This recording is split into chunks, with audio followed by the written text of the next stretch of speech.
We have confidence because freedom is the permanent hope of mankind, the hunger in dark places, the longing of the soul. When our founders declared a new order of the ages, when soldiers died in wave upon wave for a union based on liberty, when citizens marched in peaceful outrage under the banner Freedom Now, they were acting on an ancient hope that is meant to be fulfilled. History has an ebb and flow of justice, but history also has a visible direction set by liberty and the author of liberty.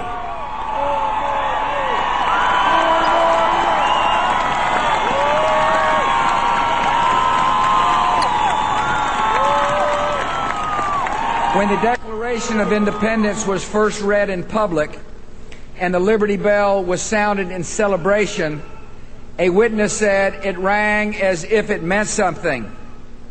In our time, it means something still. America in this young century proclaims liberty throughout all the world and to all the inhabitants thereof. Renewed in our strength, tested but not weary, we are ready for the greatest achievements in the history of freedom. May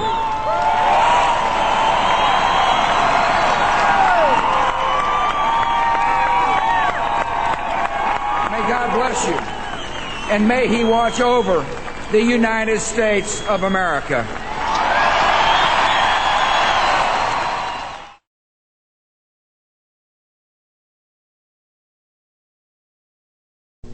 God moves and chooses as He wills. We have confidence because freedom is the permanent hope of mankind, the hunger in dark places, the longing of the soul. America in this young century proclaims liberty throughout all the world and to all the inhabitants thereof. Renewed in our strength, tested but not weary, we are ready for the greatest achievements in the history of freedom. May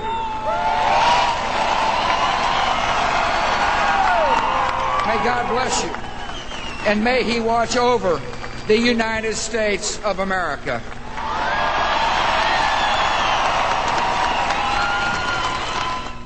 A look now at the major theme of the President's speech and to Margaret Warner.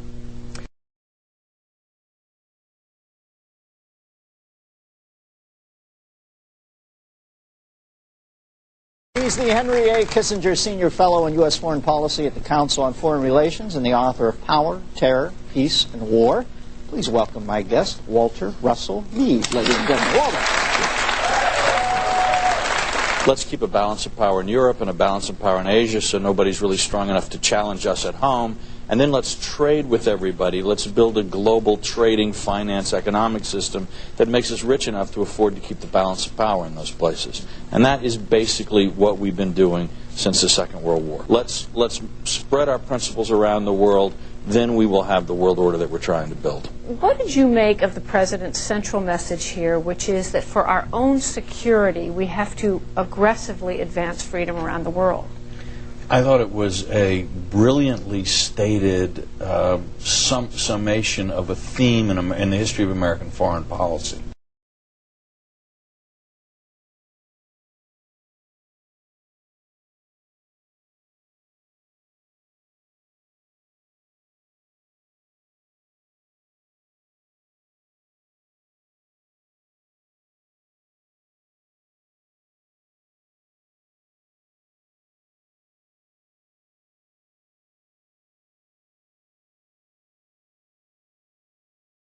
So as a statement of a program, it's vacuous.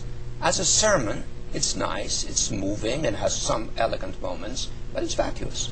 How do you think our allies... Vacuous, I think, is the last thing I would call it.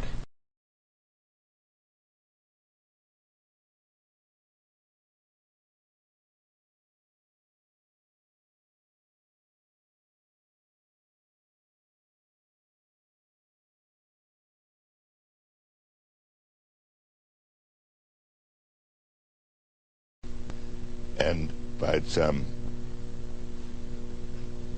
amazing to turn of events, the United States, a country which really doesn't understand foreign policy very well in terms of its public, because its public is not all that engaged in the world.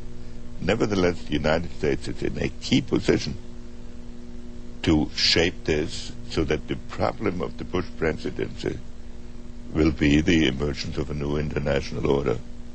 Within the next 4 years, we will see the emergence of a new international order. The beginning of a new international order, and it could well be that this president, who is so reviled by intellectuals, will emerge as one of the seminal presidents of his period. Let's assume of American modern history. One of the seminal presidents. He could. What does he have to do to achieve that status?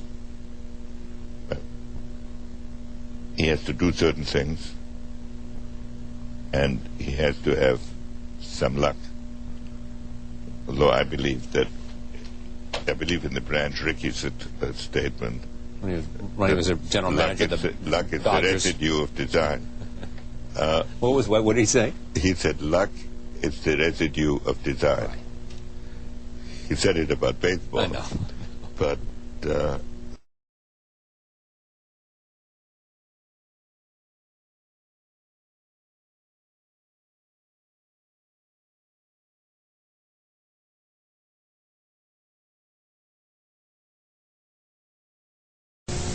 there also exists an extraordinary opportunity to form for the first time in history a truly global society, carried up by the principle of interdependence.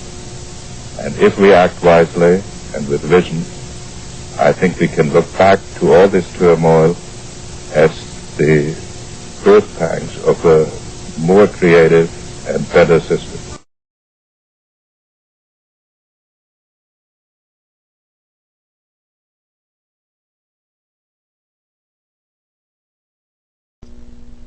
what does he have to do?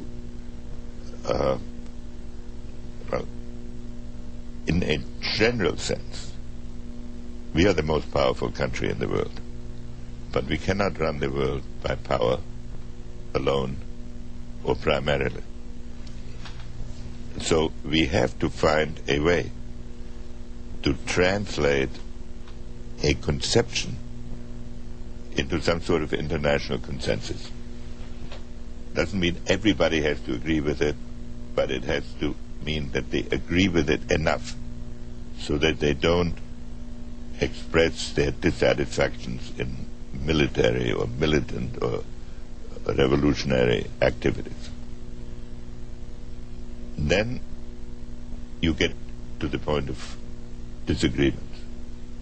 Some people say if you spread democracy all over the world, that will automatically lead to an international system. Others, including me, would argue democracy is something we have to stand for. And I think that the President's inaugural address, which gave me some pause initially, actually was the right way to proceed. When our founders declared a new order of the ages, when soldiers died in wave upon wave for a union based on liberty, when citizens marched in peaceful outrage under the banner Freedom Now, they were acting on an ancient hope